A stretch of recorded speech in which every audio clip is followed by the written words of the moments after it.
মই আজি পুনৰ অসমৰ মুখ্যমন্ত্ৰী ডক্টৰ হিমন্ত বিশ্ব শৰ্মা ডাঙৰীয়াক অশেষ ধন্যবাদ জনাইছোঁ ৰাইজৰ হৈ বিটিআৰ অঞ্চলৰ আমাৰ ৰাইজৰ হৈ পেলাই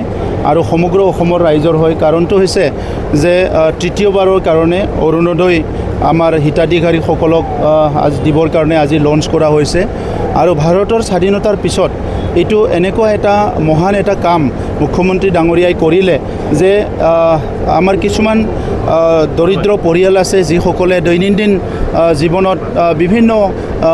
কাম কৰাত বা নিজৰ দুবেলা দুমুঠি ভালকৈ খাই চলি থাকিবৰ কাৰণে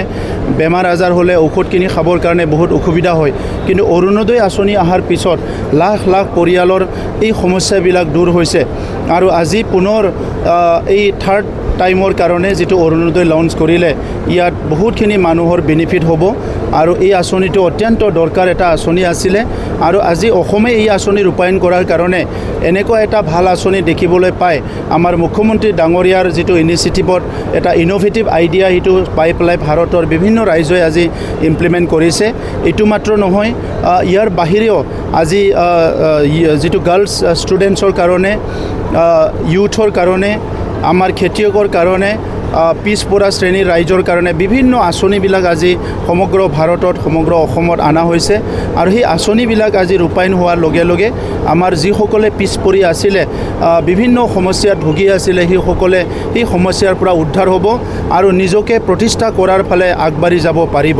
অসমত আজি নতুন নতুন আজি পৰিৱেশ আপোনালোকে দেখিবলৈ পাইছে আমি দেখিবলৈ পাইছোঁ যিটো নেকি আসাম ডাইৰেক্ট ৰিক্ৰুটমেণ্ট হৈ গ'ল ইয়াতো লাখ লাখ নিবনুৱাসকলে একেলগে আজি চাকৰিৰ কাৰণে ইণ্টাৰভিউ দিবলৈ পাৰিছে য'ত নেকি কোনো ঘুচৰ কথা নাই সম্পূৰ্ণ ট্ৰেন্সপাৰেণ্টভাৱে ইণ্টাৰভিউ হৈ গ'ল ইয়াৰ পিছত বহুতে এপইণ্টমেণ্ট পাব 1 লাখ চাকৰি হোৱাৰ পিছত আৰু 50,000 চাকৰি দিয়াৰ কাৰণে মুখ্যমন্ত্ৰী ডাঙৰীয়াই ইতিমধ্যে আগবাঢ়ি আছে গতিকে অসমত বসবাস কৰা সকলো জাতি জনগোষ্ঠী সকলোৰে সৰ্বাংগীন উন্নয়নৰ কাৰণে যিটো আঁচনি আজি মুখ্যমন্ত্ৰী ডাঙৰীয়া লৈছে এইয়ে অসমক ভাৰতৰ ভিতৰত এটা উন্নত ৰাজ্য হিচাপে প্ৰতিষ্ঠা কৰাত সেইটো আগবাঢ়ি লৈ যায় প্ৰথম দ্বিতীয় আৰু তৃতীয় যিটো চাবলৈ গ'লে আগতে প্ৰায় কিছুমান সমষ্টিত 28,000 কিছুমান সমষ্টিত 25,000 আছিলে অলপ কম বেছি আছিলে এইবাৰত যিটো আছে 10,000তকৈ অধিক সমষ্টিবিলাকত পাব আমি যিটো এটা হিচাপ ওলাইছোঁ গতিকে যেতিয়া এপ্লাই কৰিব তাৰ লগত লাহে লাহেকৈ এইটো হৈ যাব পাইছে সেইকাৰণে মই হিতাধিকাৰীসকলকো অভিনন্দন জনাইছোঁ যিসকলে অৰুণোদয় পাবলৈ গৈ আছে আৰু এনেকুৱা পৰিৱেশ এটা আহি গ'ল অসমত য'ত আজি ৰাইজে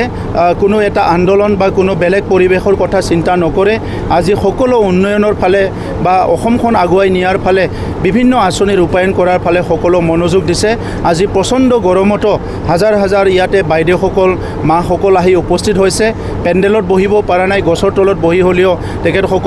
মুখ্যমন্ত্ৰী ডাঙৰীয়াৰ এই লঞ্চিং প্ৰগ্ৰামৰ সাক্ষী হৈছে আৰু ইয়াত তেখেতসকলে অংশগ্ৰহণ কৰিছে গতিকে মই সকলোকে ধন্যবাদ জনাইছোঁ আৰু এই আঁচনি যাতে সফলভাৱে ৰূপায়ণ হোৱাত আমাৰ সকলো আমাৰ গভৰ্ণমেণ্ট অফিচিয়েলছ যিখিনি মেচিনাৰিজ আছে সেইটো খুব নিয়াৰিকৈ কামটো কৰে মই সেইটো অনুৰোধ কৰিছোঁ